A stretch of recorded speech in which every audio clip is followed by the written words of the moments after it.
Tension can be a cause of hypertension temporarily, but if there is going to be a lot of stress over a long run, there are other factors also that might be involved for causing your blood pressure to remain high. Like you are having kidney problems. The hypertension can itself lead to kidney problems, but at the same time, kidney problems can lead to more blood pressure. It can be a vicious circle that the patient might get into. I mean, we go about our lives without checking, without thinking, and we think that we are okay. But blood pressure doesn't shout, it whispers, right? Yes, that's why we have health checkups to catch these diseases when they are pretty in the early stage, because by the time you get symptoms, probably the disease is pretty advanced, and you have to maintain a healthy lifestyle.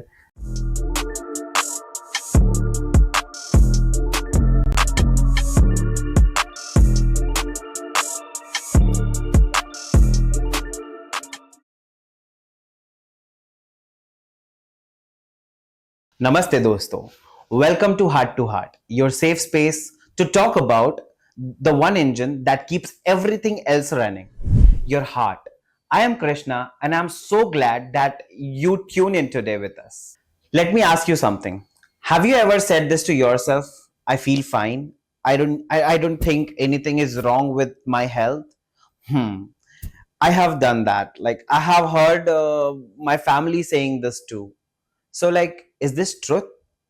Feeling fine doesn't always mean that you are fine, especially when you talk about blood pressure, or as a doctor call it as hypertension. Right now in India, it's dangerously close to becoming the hypertension capital of the world. It's already happening, and what makes it scary is the many of us don't even know about it, that we have it. There are no signs, no alarms, but slowly, quietly, it begins to harm your heart, your brain, your kidney.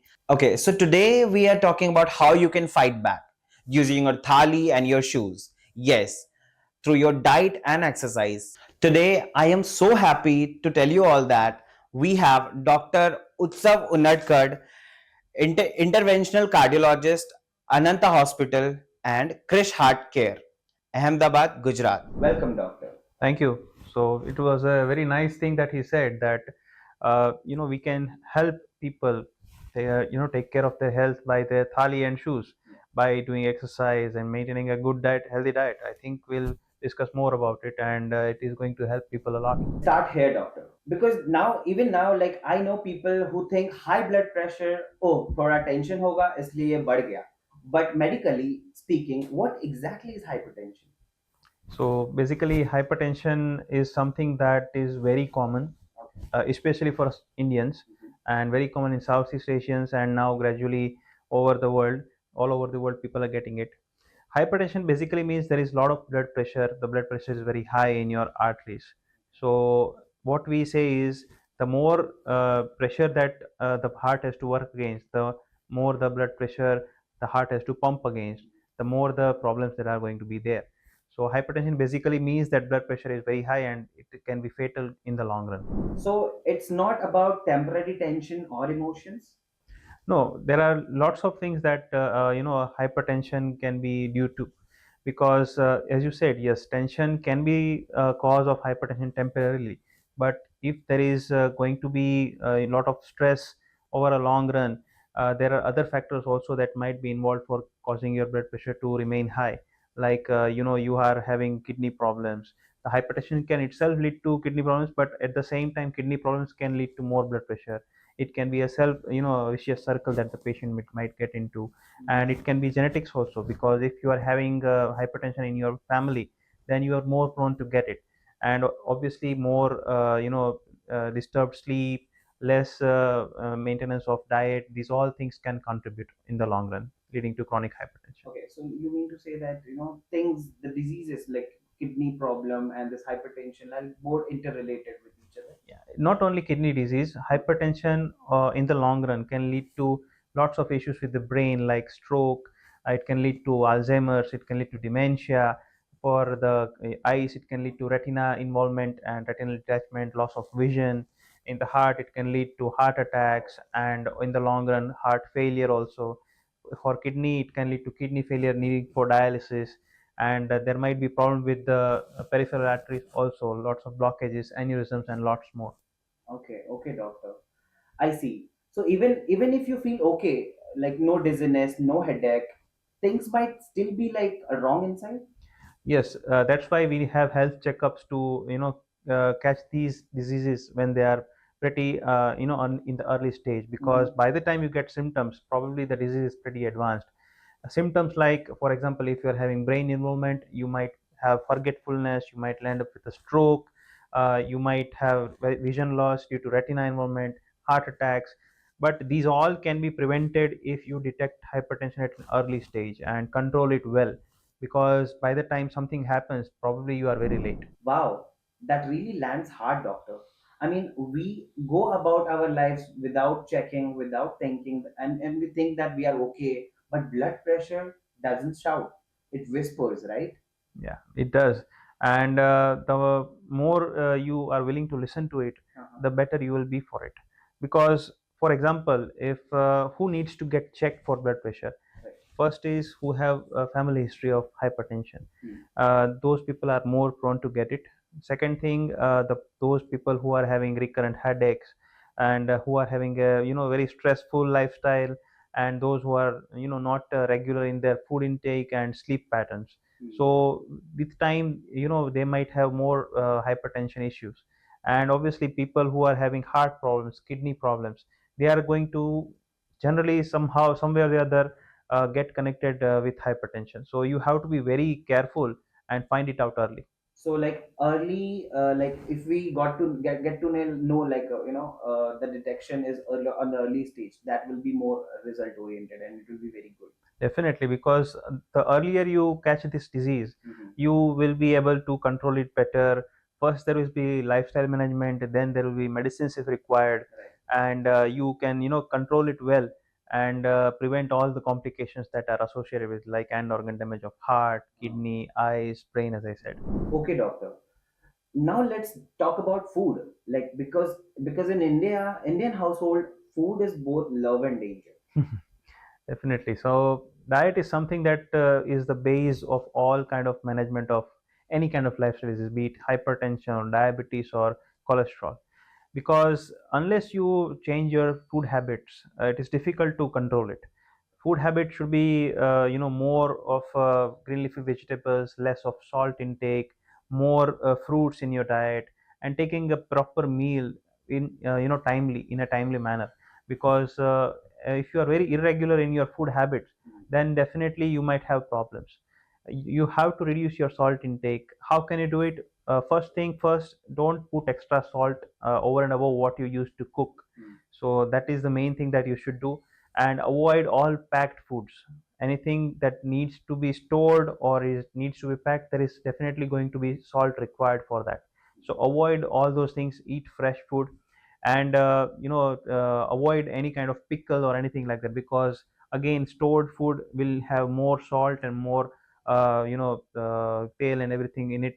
So Yeah. it will be more fat content also. So try to avoid these if possible. So when someone is told that they have high blood pressure, what is the first thing they should need to change in their diet? I think for any hypertension patient, the first thing that you need to change is food habits. That is your daily food intake that you do, salt intake. Then you have to increase your exercise or activity levels, because the more you exercise, the more blood pressure is going to get controlled. At least aim for around 7,000 or 7,500 steps a day. And if you are not able to do that, at least 5,000 steps a day. 30 to 40 minutes of aerobic activity of high intensity at least 4 days a week is what is required, what is guideline oriented. And you have to maintain a healthy lifestyle, sleep well, be regular in your meals if required. If you are requiring medicines. Hmm. And it's not just the salt we sprinkle, right? Yeah, definitely. Salt with sprinkle is always extra. Oh, We use salt while cooking food, yeah, right? So that is the main thing that goes inside. right. And we have to limit the salt intake as much as possible. Mm-hmm. Around, for Indians, we take around 8 to 9 grams of salt per day, but according to the guidelines, the WHO guidelines, we have to limit it to around 5 grams per day. Mm-hmm. So as much less as possible is what is better. So like table salt, like we should truly avoid that. Yeah, avoiding at least the extra salt that we use Yeah, while on the table. after cooking the food while Yes. eating is the first thing that we should avoid. Even sometimes people use salt in buttermilk, Uh-huh. so better to avoid that. Avoid pickle. If Okay. you want to have pickle, if you like it very much, have a little bit, but not every day if possible. Okay, okay. And is there any more food type things just may, you find hidden salt or something? There are lots of foods, sometimes any kind of packed food that will have more salt content Mm-hmm. in it, and preferably that should not be eaten more than once or twice a month. Okay. But avoiding salt is the best thing if you don't eat any kind of preserved food. Okay, okay. Even though, even like the things which we eat, like bread or something. Bread might have it, but again, as I said, processed food is not good. Mm. Any kind of food that can be stored will have some sort of salt or some sort of fat in it, Mm. because you can preserve it only if you use either of these.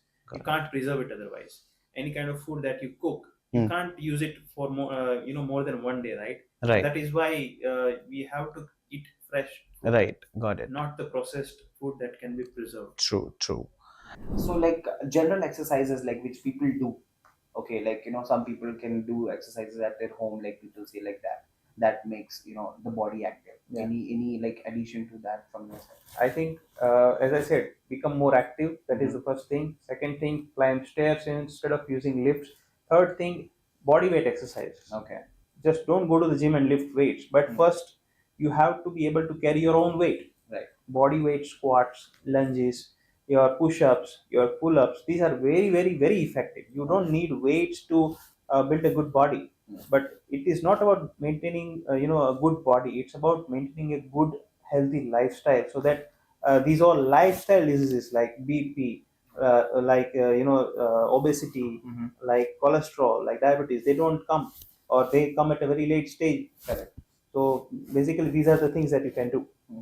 So doctor, like what about the people over 60 years and with having knee issues and all? For people who have knee issues, walking might not be possible because there will be a lot of knee pain. So we advise them cycling, because the weight gets transmitted to the hip joint. So the knee joints are spared the weight, extra weight. Then you have something called as chair yoga. It is very easily available on YouTube, and you can see videos. You can do follow along with them, and they are very, very effective. Okay. If you can't do anything else. And yes, yoga, pranayam, surya namaskar, these are all very effective. Yeah. And they are very effective in maintaining your gut health, maintaining your temperament, your depression, and anxiety levels also come down with that. And lots of spine mobility, improvement techniques are also there. So these all things can be done.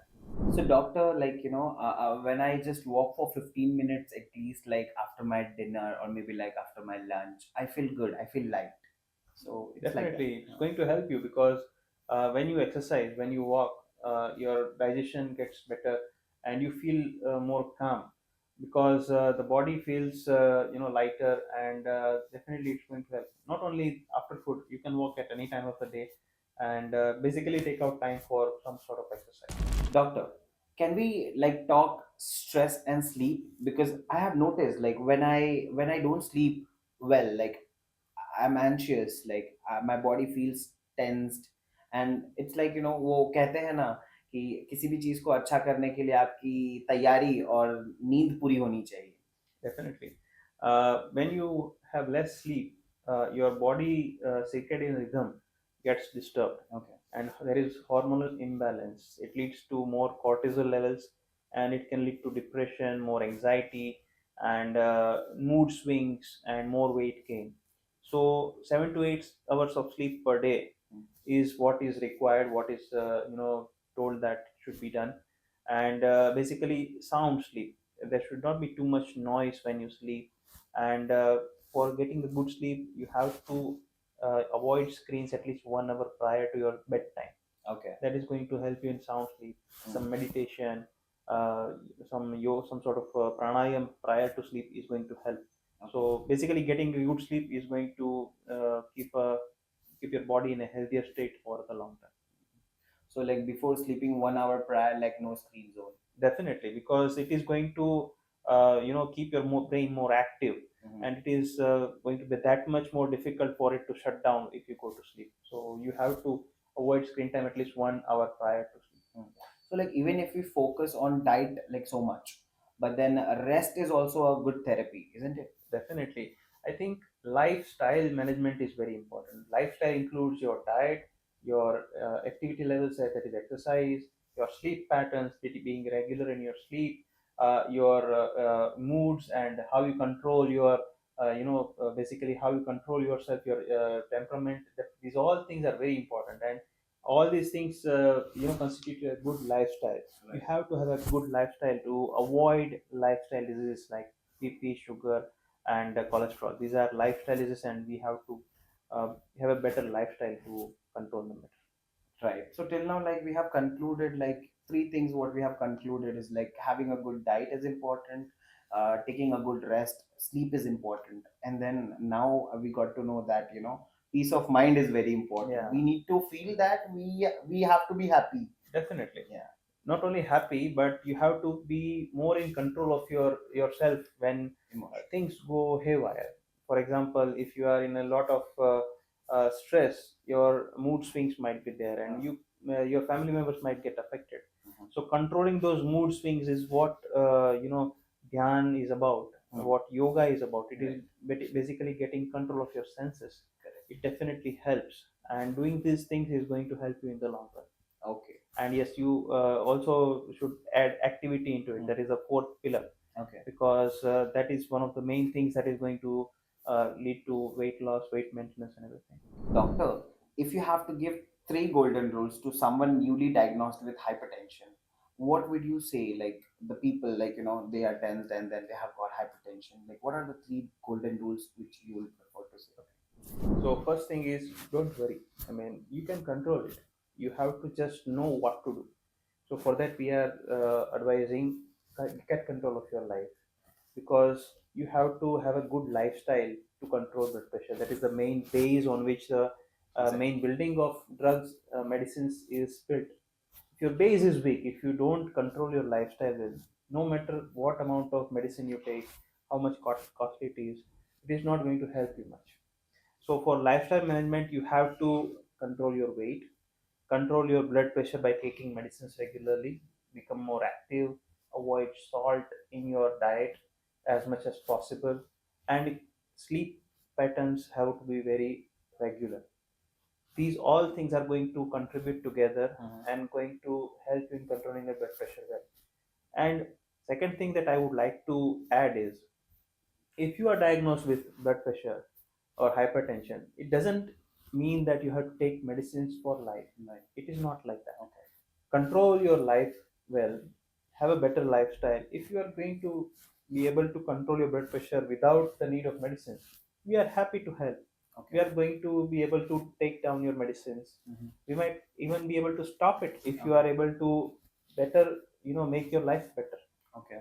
But your responsibility is first. It's your body. You have to find out where you are lacking or what you are not doing well. Sometimes we don't know, and this kind of podcasts are going to help you in finding out what you should look for, what you should try to do. Exactly. And what you should avoid. So I hope that after seeing this podcast, you will be able to change your life a bit and have a better lifestyle. So like it is very clear, and this was something major thing. People think that this medication, when hypertension occurs, like medication will stay till lifelong. Yeah. But then if we be true to ourselves, if we are like understanding what doctor says, so that can be stopped also. Definitely. And medicines are just there to help you. They are not going to substitute your lifestyle management. It is your responsibility first to take care of your life, take care of your activity levels, food intake, and then rely on medicines to control your blood pressure. Even after doing all that you can, if your BP stays high, then you have to take medicines and take them well, take them regularly. Don't rely on others to stop it. Just take help of your doctor. because he will know what to do in what situation. Mhm. Sometimes some medicines might not work. Sometimes some medicines might have some more side effects. Okay. So what medicine to give at what time and at what dosage is what will be known by your doctor only. And please don't stop medicines on your own. Take help of your doctor. If you are not, if some medicine is not tolerated by you or you have side effects, tell your doctor, because he will not know. Correct. Unless you tell him. So you have to help your doctor in treating you. Exactly. So help yourself by helping your doctor treat you better, and you will have a healthier life. Exactly, doctor. That's so kind and helpful and informative from your side. Okay. So like one thing I would like to ask you is like would you like to share your experience, like any, the overall past experience of your decade of like treating patients, any of your experience which you'd like to share it to our audience? Definitely. I mean, uh, I have my grandpa who is a hypertensive patient, and he basically doesn't like medicines. So we had a lot of problems in controlling his blood pressure. We basically told him, fine, if you don't want to take medicines, change your lifestyle, become more regular, walk every day, less salt in your diet. Previously, he used to consume a lot of pickle. He likes pickle a lot. Okay. And that is the one thing that we, even if he couldn't stop it, at least once a week, that is not more, that not more than that. That is what we made a pact basically. So gradually, after he changed his lifestyle, we made him do yoga. We made him do dhyan, pranayam, so that his mind is better controlled, his emotions under more control. So after doing all these things, we had to start only one medicine. And after doing this, he was, yes, he was very willing to take that medicine, because he said that yes, I am able to feel better. I am changing my lifestyle, and after doing this, only one medicine is what is required. So he's definitely. So, doctor, like pickle can also be a addictive thing. Like we need to really work on our lifestyle, right? Yeah, definitely. I mean, for us Gujaratis, some sort of pickle or some sort of chevda chavana during lunch is pretty regular. Yeah, of We course. need some namkeen while having food, Exactly. but we have to understand that it is not good for us. I mean, we all like it, even I do, but controlling that is going to help me in the long run. So we have to understand that we have to take control of ourselves if we want to live a better life. If we are not going to get control now, we are going to suffer in the future. We are going to have more blood pressure, more weight gain, and more lifestyle problems. Exactly. So if you are going to have these things, have them not more than once or twice a week and in small amounts. I'm not saying that you don't live your life, but if you live a better life, if you want to have a better life, you have to have a good lifestyle. Yeah. And these are all things that you need to do to have it. And I think if we limit the amount of salt consumption, the hypertension prevalence can be brought down. Understood.